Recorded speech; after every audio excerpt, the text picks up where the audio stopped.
कहा जाता है श्रीमद् भागवत गीता सिर्फ एक धर्म के लिए नहीं है, बल्कि इसे धरती के हर इंसान को पढ़ना और समझना चाहिए ताकि वो अपनी जिंदगी में सुख, शांति और सफलता को प्राप्त कर सके। भगवत गीता में कुल 18 अध्याय हैं और इन 18 अध्यायों में कुल 700 श्लोक हैं, जो सभी के लिए पढ़ पाना थोड़ा मुश्किल है। इसलिए आज के इस बेहद ही खास वीडियो में हम भगवत गीता के 111 विचारों के बारे में बात करने वाले हैं, जिन्हें जानकर आप भगवत गीता का सही मतलब समझ पाएंगे। इसलिए इन विचारों को आप हर सुबह सुने। दोस्तों, अगर आप इस वीडियो का अधिक से अधिक लाभ पाना चाहते हैं तो कृपया कर इसे हेडफोन लगाकर शांति से सुने। तो चलिए जानते हैं श्रीमद् भागवत गीता के 111 पावरफुल विचारों को। श्री कृष्ण कहते हैं कि मनुष्य को परिणाम की चिंता किए बिना, लोभ लालच बिना एवं निस्वार्थ और निष्पक्ष होकर अपने कर्तव्यों का पालन करना चाहिए। जिस तरह प्रकाश की ज्योति अंधेरे में चमकती है, ठीक उसी प्रकार सत्य भी चमकता है। इसलिए मनुष्य को हमेशा सत्य की राह पर चलना चाहिए। जिस मनुष्य के अंदर ज्ञान की कमी और ईश्वर में श्रद्धा नहीं होती, वो मनुष्य जीवन में कभी भी आनंद और सफलता को प्राप्त नहीं कर पाता। जिस प्रकार मनुष्य अपने पुराने वस्त्रों को त्याग कर नए वस्त्र धारण करता है, ठीक उसी प्रकार आत्मा पुराने व्यर्थ के शरीर को त्याग कर नए भौतिक शरीर को धारण करती है।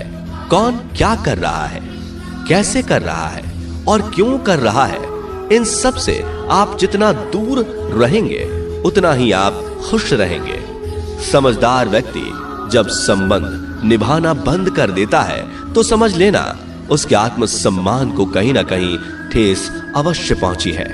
मोह उसी का करो जिस पर आपका अधिकार है। जिस पर आपका अधिकार ही नहीं, उसका मोह भी नहीं करना चाहिए। जो दूसरों की तकलीफों को समझते हैं, जिनमें दया है, दिल से अच्छे हैं, उन्हें दोबारा जन्म लेना नहीं पड़ता।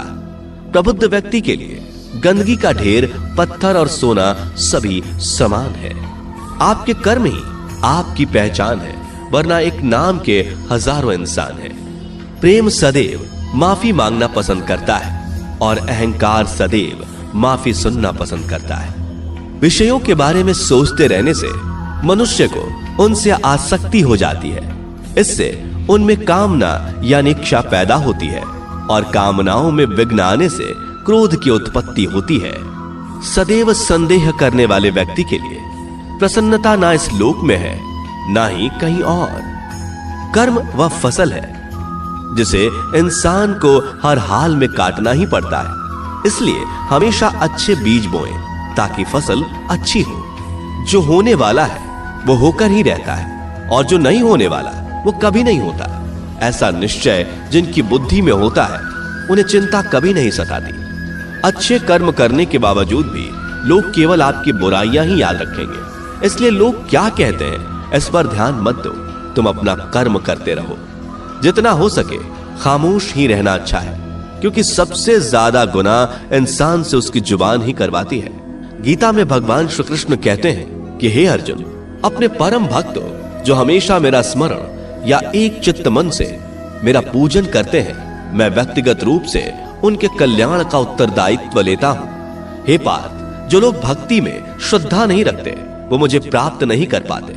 अतः वे इस भौतिक जगत में जन्म मृत्यु के मार्ग पर वापस आते रहते हैं। मौन सबसे अच्छा उत्तर है किसी ऐसे व्यक्ति के लिए जो आपके शब्दों को महत्व नहीं देता। बदल जाओ वक्त के साथ, या फिर वक्त बदलना सीखो। मजबूरियों को मत कोसो, हर हाल में चलना सीखो।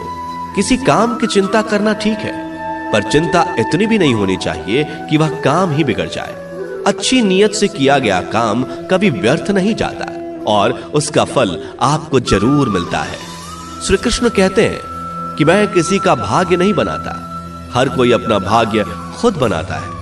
आप आज जो भी कर्म कर रहे हो, उसका फल आपको कल प्राप्त होगा, और आज जो आपके पास है वह आपके द्वारा पहले ही किए गए कर्मों का फल है। मनुष्य नहीं, उसके कर्म अच्छे या बुरे होते हैं, जैसे मनुष्य के कर्म होते हैं उसे वैसे ही फल की प्राप्ति होती है। तुम्हें सिर्फ अपने कर्म करने का अधिकार है, किंतु कर्म के फलों के तुम अधिकारी नहीं हो।